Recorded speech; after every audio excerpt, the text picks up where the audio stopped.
Welcome, everybody, to the Hoop Dreams Overnight Basketball Camp presentation.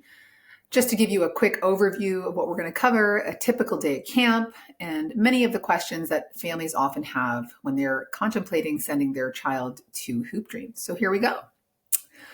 My name is Stephanie, and I am the camp owner and director of Hoop Dreams Overnight Camp. That's me. This is my family. I have 3 boys. I feel like this picture's a little outdated because my youngest is now taller than me, and looks can be deceiving. I look like I'm really short here, but in fact, I'm 6 feet tall. We're a basketball family. All of my kids play basketball and have done Hoop Dreams and my camps in Toronto as well. I played at the University of Toronto. Back when I was younger, my husband played at McGill, and my 2 older boys are currently playing university basketball. This is Ryan. He is playing at the University of Toronto, and Jeremy is now at Laurier University playing for the men's team. And my youngest son, Nathan, is just started grade 9. So we are fully versed in the basketball world and have been living this basketball journey just like all of you. So I like to show that picture because, just like you guys, I have kids who've done camps. I love what I do, and my husband and I have been running elite camps for 25 years. I started it back in 1999, and he joined me about 10 years later. So I am the active camp director at Hoop Dreams and love every minute of it because I get to spend my time with your kids. Okay, so here is a quick overview, a nice aerial shot of camp. And what you can see here is all of the work that we've done. Now, we bought this place in 2018 and built everything that you see here. So we have 5 full-size basketball courts over here. We have 10 camper cabins and a medical building, which I'll explain later. We have a dining hall. We have a beach volleyball court, beautiful lake, which I will talk about in a bit. It's called Burford Lake. We have some archery back in here. We have a climbing wall and low ropes behind the dining hall and an indoor athletic center. But that is the overview of camp. And, I designed this on purpose to be small. Although we sit on 75 acres, the majority of camp happens right here. This is where it all happens. This is the magic. Kids literally can see the lake from their porch. We can hear the balls bouncing. I love that we can see pretty much everything going on at camp from just that one spot. Okay, so these are our outdoor basketball courts. Because I actually rented space for about 10 years before building my own overnight camp, I had a lot of experience with different court surfaces. Now, this looks like it's just an asphalt court, but it's not. There's a rubberized asphalt called Lacold, which helps with shock absorption, which obviously you need. We had used previous surfaces like Sport Court, but we found that kids, when they fell, really got banged up and scraped. So this is a beautiful product. It dries quickly. It's lovely. You'll notice we have glass backboards and lights, really beautiful to play at night. And frankly, my favorite spot is right there where you can, see all the kids playing and learning basketball overlooking the lake. It is quite breathtaking. Okay, now for those courts, at any given week, we always have a youth camp and a teen camp running. Okay, there are 2 weeks of girls camp that we offer simultaneously. Now, because we have so many courts, we can accommodate more than 2 programs at once. Each of these programs has their own coordinator that runs that particular program schedule and manages their own staff. So they do operate uniquely from each other. All throughout the summer, we are keeping our eye out for kids that display some higher level skill, and we'll invite them back to an all-star camp, which is a 4-day camp at the end of the summer. We also offer a mini camp for kids that are between the ages of 10 and 12 that might be a little nervous to come for a full 7 days, 6 nights, and might want to try the 4-day, 3-night option. Lots of information on our website about our different camps and what they offer in there as well. All right, let's jump to cabins. We're super proud of our cabins. So you can see here, every cabin is pretty much the same. So there are 6 bunk beds, and each of those bunk beds, they're single, 12 kids and 2 coaches. You can see the 2 coaches' beds are over here. And all cabins are air conditioned and have heating if we need it, if it gets cold. They also all have 2 showers, 2 sinks, and 2 toilets, which is really luxurious for a camp in Ontario because they're all new, they're all insulated and completely up to code and very comfortable, especially after a full day in the sun. It is imperative that we help kids cool off after a full day of heat so we can prevent heat exhaustion, and that's what the air conditioning allows us to do. So we love that. Girls are in girls' cabins, boys are in boys' cabins. They are not allowed to enter each other's cabins. That's a hard rule for us. You can see here there's a chore chart where kids have to pitch in. It's communal living, so they do have to, sweep, make their beds, make sure that they're not living in filth. You can see that the counselors are over here, the coaches. There's two, coaches in every cabin. What's unique about our program, a lot of other camps, they at nighttime will flip the lights out, make sure the kids are in their beds, and they'll have like one counselor outside, overseeing about 10 cabins. We're not like that. I actually place one staff in every cabin from lights out till morning. I just believe that minimizes any issues in the cabin, any bullying. Obviously, we can't guarantee that there won't be any, but having a staff member in there greatly reduces any incidents at night. So it's fabulous to have that. Okay, dining hall. Dining hall is where we eat our 3 meals a day, plus we have a morning snack and an evening snack. Now, as you know, I have 3 sons, so I know how much food our children can eat. I also know that they can be very picky. So we've got a great kitchen team. They're wonderful. Obviously, it's a kids-friendly menu. There's always lots of options. Now, let's first talk about how the kids enter the building, because I know this brings a lot of anxiety for a lot of kids. So where am I going to sit at the dining hall? They don't need to worry about this. They must sit with their cabin. So let's say your child is in cabin 1 and this is cabin 1's table. They must sit there with all those kids in their cabin. They must be with their 2 coaches who live with them and know them well to make sure that they're eating and make sure that they're having a good time and socializing. That's why we do that. And it takes away the anxiety of not knowing where they're going to sit. Then, of course, all the food options. So we eat family style, meaning at the beginning of the meal, the kitchen lets us know when they're ready. The kids go and there's a platter that they go get. The platter is the main meal. Let's say, for instance, at breakfast time, maybe it's eggs, potatoes, bacon.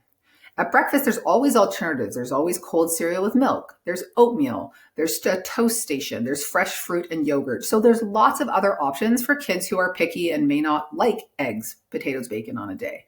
There's things like pancakes and French toast and all those kids-friendly things.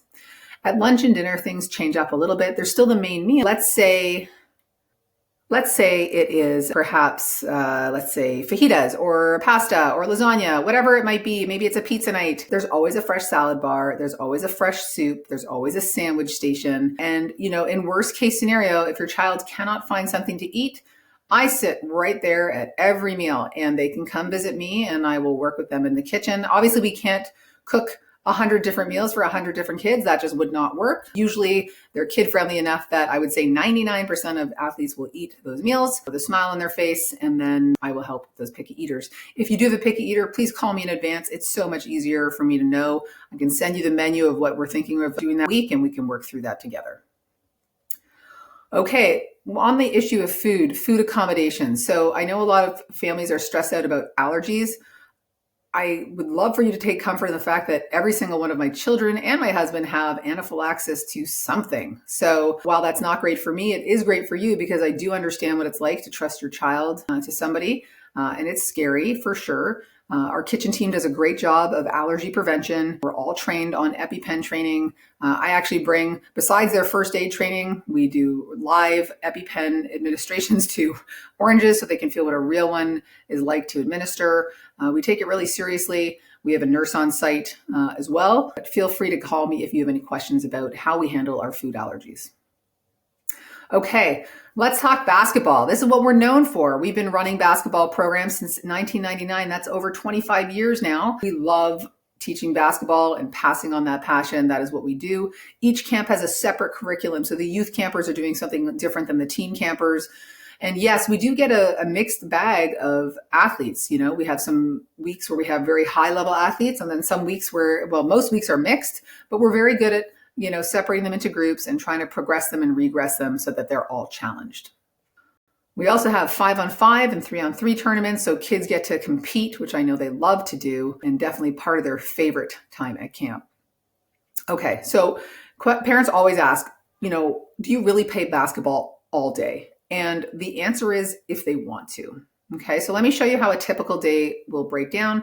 Each day is 6 periods. This includes our evening as well. So periods 1 and 2 and 3 are all basketball. It's a mandatory basketball periods. So period 1, they're doing individual skill development. Period 2 is usually a 5-on-5 game. We usually break for lunch and then we have rest hour. And then period 3 is large group drills. Those are mandatory basketball. That's half of the day. So if your child does not like basketball, please do not send them to Hoop Dreams. This would be a nightmare for any camper that does not like basketball. All right. Now, after that, they get some choice. So period 4 and 5, they get to sign up for other activities. They do get the option, however, for more basketball, and many of our athletes take us up on that. The difference is that there's no set curriculum for basketball during period 4 and 5. The courts open up and kids can decide if they want to scrimmage against each other, play pickup, shoot around. This year will be a little different in 2025. We heard some feedback that kids wanted more one-on-one training and maybe some variety on some of the drills to be progressed. So this year we're doing a sign up to do that one-on-one work with some of our coaches. So that will be available during period 4 and 5. Now there's other activities, of course, which kids love. We have beach volleyball, archery, climbing. All of our other activities have properly trained instructors with them as well. We have canoeing and kayaking and stand-up paddleboard. Now, on the issue of the lake, I know this brings a lot of anxiety for parents. All of our lifeguards are certified. All of our campers and our staff must wear life jackets in the water, no matter what.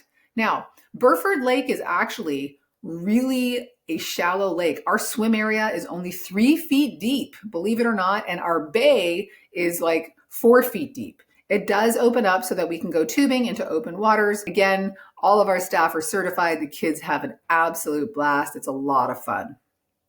All right. Period 6, this is after dinner. We do a variety of programming. We will be playing basketball under the stars, which is gorgeous. We have campfires. We do introduction to color war, which I'll talk about later, but it is a mixture of traditional and basketball activities. Okay, what are color wars? This is a really hard thing for me to describe to people who have never been to camp, but I will do my best. Color wars are a activity where we picked this really fun thing, and it's always kept a really cool secret. Every summer, what our themes are going to be. On every Wednesday night, we do some skit for the kids. They love to laugh and have fun with our staff. We divide them into different teams, blue, red, yellow, and green, and they compete in a full day of color war fun. We give them face paint and t-shirts. Every week is a different program, so there's never 2 that are exactly alike. So whether it's food eating contests, totally up to them if they want to participate. It's volunteer, obviously. They don't have to paint their face or dye their hair. They don't have to do any of that. All that washes off, but many of them choose to do that. Sometimes we'll have water fights. Sometimes, of course, our very popular event called Paint Wars will happen. Again, these are probably what I would say is almost every camper's favorite day of the week is color war. And of course, we compete. So they're split up into new basketball teams, and we do all sorts of skills competitions and 5-on-5 games. So color war is a favorite amongst staff and campers. All right, now, what happens when it rains? So we built an indoor athletic facility. So this is a full-size high school gym with 6 glass backboards. Same court material as outside. We also have a yoga room. If it's really nice outside and it's not thunder and lightning, we'll slip and slide or we'll play mud football. Like traditional camps might do that, but we know our kids love to play basketball. We do have a weight room for some of our teen campers with certified strength coach if they also would like to do that. So we do a full day of programming. They don't miss out on anything. Okay, so the end of the week, there's awards to be given out. Not every camper gets awards, but there's definitely enough to inspire. And we do a great big talk about all of that.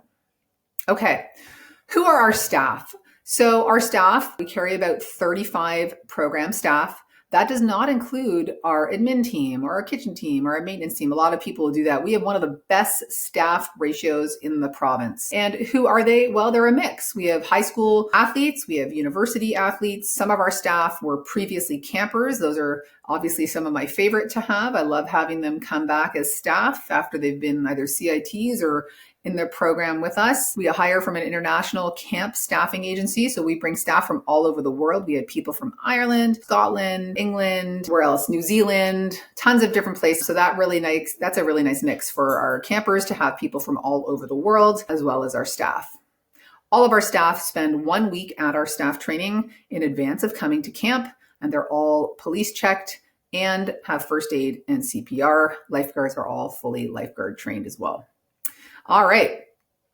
These two special people, every year we have a full-time nurse and an athletic therapist at camp. And these people are our medical team. We have a building called the Med Shed, and they are there to make sure our kids and staff are healthy. Anything above and beyond a Band-Aid, you will get a phone call from our nurse or athletic therapist. The athletic therapist handles all the soft tissue injuries, I'm sure you can imagine, with finger jams and ankle rolls and, that kind of thing.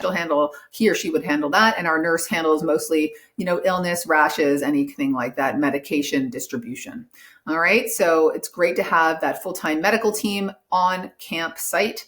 And then we are 6 minutes from our local hospital, which of course no parent ever wants to use, but it is really nice because a lot of other camps are like half an hour from their local hospital. And, I just think that's fabulous. Okay. So a couple commonly asked questions. Now, can my athlete bring a phone? Well, this one brings a lot of stress to some children because the answer is no. We don't allow technology at camp. Sometimes it brings more stress for parents because they feel like they are missing out on chatting to their children and touching base with them. Having a phone-free environment allows your kids to bond and connect with their staff and their fellow campers on a much deeper level. So we appreciate it if you can please make sure that you do not send a phone or try and sneak a phone in. We take it if we find it, and I just hold it in my safe and I give it back, but that just isn't a great situation. For first-time parents, we will call you on the second night to let you know how your athlete is doing. And if your child is experiencing any issues, we call you. They're your kids. We don't hide anything from you. We want to make sure we keep you in the loop. All right. How do you write a letter to your child? The mail is terrible up there. So every time parents try and do it, their kids leave and then we get their letter 3 weeks later. So we use a service called Bunk One, and Bunk One, you are able to write your child a letter, scan it to us. We print it off in the morning, and then your child, it allows you to send another return letter with a special barcode on it. And I just scan it back to you that day. So you can have contact with your child on a daily basis. The catch to that is they have to be willing to write. And that is the number one complaint from parents, is that their kids are having too much fun and don't want to write back. All right.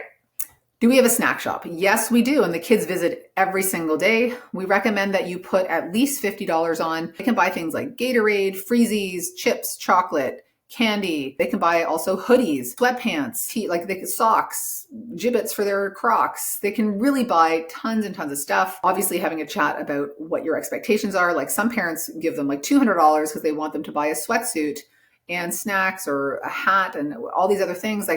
You really just have to let them know, because some kids don't want to spend anything and some kids spend too much. So it's really up to you to have that conversation. How do I know if my child is ready for camp? So the cardinal rule that we follow is that if your child can have a sleepover at a friend's house and not need to come home, they are ready for overnight camp. All right, I'm going to show you a quick highlight video and we'll wrap up.